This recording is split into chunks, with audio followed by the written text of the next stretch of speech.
اقوال حضرت امام حسین علیہ السلام، جس کا مددگار خدا کے علاوہ کوئی نہ ہو، خبردار اس پر ظلم نہ کرنا۔ اس شخص پر بھی احسان کرو جس سے بدلے کی توقع نہ ہو۔ زندگی کا کوئی اعتبار نہیں، جس قدر ممکن ہو دوسروں کے کام آؤ۔ جس کام کو کرنا چاہتے ہو اس کو اس شخص کی طرح انجام دو جو یہ جانتا ہے کہ ہر گناہ کی سزا ہے اور ہر نیکی کی جزا ہے۔ میں موت سے ڈرنے والا نہیں ہوں۔ عزت کی راہ میں حق کو زندہ کرنا میرے لیے آسان ہے۔ عزت کی راہ میں مر جانا جاودانی زندگی ہے، اور ذلت کے ساتھ زندہ رہنا ایسی موت ہے جس کے ساتھ حیات نہیں ہے۔ کیا مجھے موت سے ڈراتے ہو؟ کیا تم میرے قتل سے زیادہ کچھ اور بھی کر سکتے ہو؟ خدا کی راہ میں شہادت مبارک ہے۔ تم میری عظمت کو ختم نہیں کر سکتے اور میری عزت اور شرافت کو بھی نہیں مٹا سکتے۔ انسان موت سے بچنے کی کوشش کرتا ہے، جہنم سے بچنے کی نہیں، حالانکہ وہ جہنم سے بچ سکتا ہے، موت سے نہیں۔ جس نے اپنی ماں کا پیر چوما گویا اس نے جنت کی چوکھٹ کو بوسہ دیا۔ شیطان کربلا میں کھڑا امام حسین علیہ السلام کا آخری سجدہ دیکھ رہا تھا کہ اچانک آسمان کی طرف دیکھا اور کہا، تیری خدائی کو غور سے تو آج دیکھا ہے، کہاں معلوم تھا کہ نور عالم ایسے ہوتے ہیں۔ اے خدا، سجدے سے انکار کبھی نہ کرتا میں، اگر مجھے پتہ ہوتا کہ انسان ایسے ہوتے ہیں۔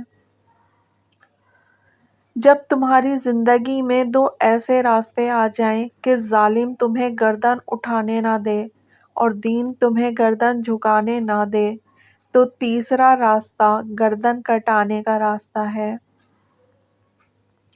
رسول اللہ صلی اللہ علیہ وآلہ وسلم سے پوچھا گیا کہ آپ کے اہل بیت میں آپ کو سب سے زیادہ محبوب کون ہیں؟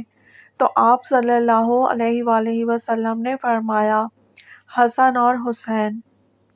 آپ صلی اللہ علیہ وآلہ وسلم جناب فاطمہ سلام اللہ علیہا سے فرماتے، میرے دونوں بیٹوں کو بلاؤ، پھر آپ انہیں چومتے اور انہیں اپنے سینے سے لگاتے۔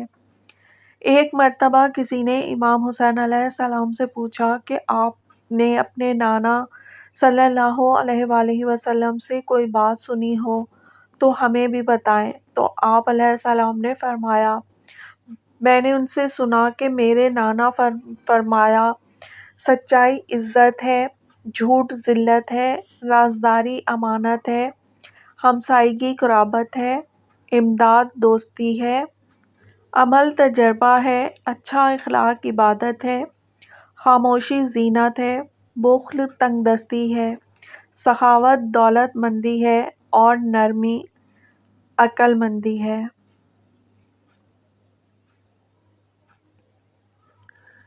آقائے دو جہاں صلی اللہ علیہ وآلہ وسلم نے ارشاد فرمایا، حسین مجھ سے ہے اور میں حسین سے ہوں، اللہ اس سے محبت رکھے جو حسین سے محبت رکھتا ہے۔ آقائے دو جہاں صلی اللہ علیہ وآلہ وسلم نے ارشاد فرمایا، بے شک حسن اور حسین اس دنیا میں میرے دو پھول ہیں۔ امام حسین نے فرمایا، لوگوں کی عزت و ناموس پر حملہ کرنے والوں کو نہ اپنے پاس بٹھاؤ نہ ان کے پاس بیٹھو۔ امام حسین علیہ السلام فرماتے ہیں کہ فقیروں اور خستہ حالوں سے تعلق رکھو، کیونکہ قیامت کے دن انہیں خصوصی شان و شوکت حاصل ہوگی۔ امام حسین نے فرمایا، ظالموں کے ساتھ رہنا بذات خود ایک جرم ہے۔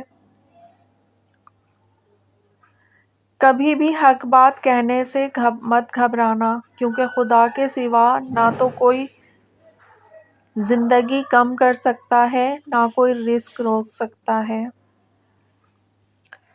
جو تمہیں دوست رکھتا ہے وہ برائی سے روکے گا اور جو تمہیں دشمن رکھے گا وہ برائی پر ابھارے گا۔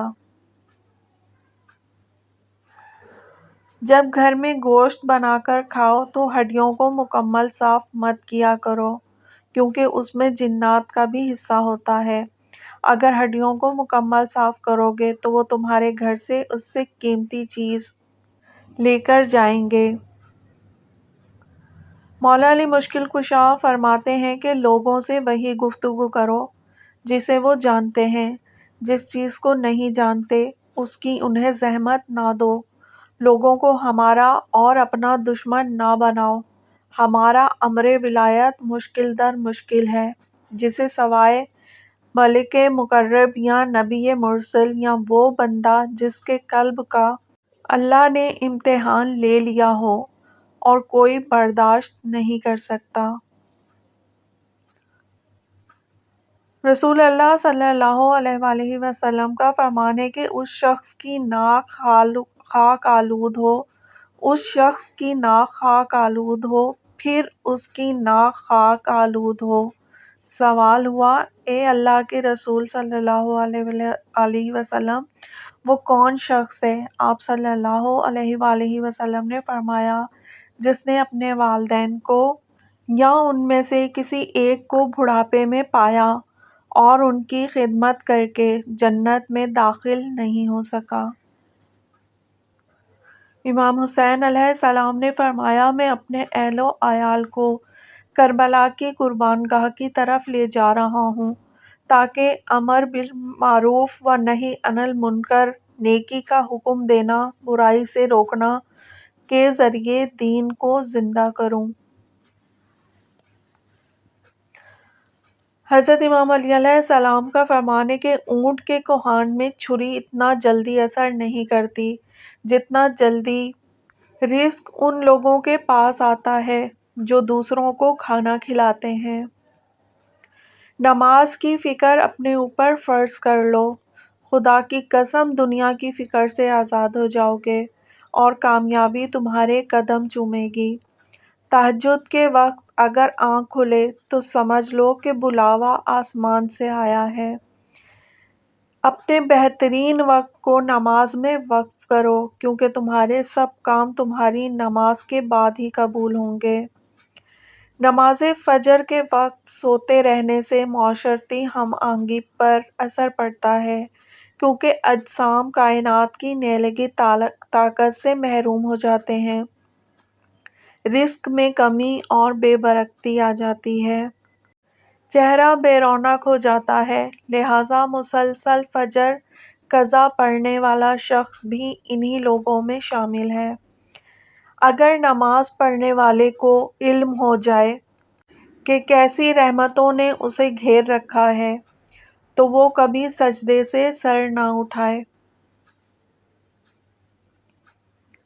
نماز وہ واحد حکم ہے جسے اللہ نے آسمان سے وحی کے ذریعے نہیں اتارا بلکہ اپنے محبوب حضرت محمد صلی اللہ علیہ وآلہ وسلم کو آسمان پر بلا کر تحفے میں دیا۔ امام حسن علیہ السلام فرماتے ہیں کہ لوگوں کو ہلاک کرنے والی چیزیں تین ہیں: تکبر، ہرس، حسد۔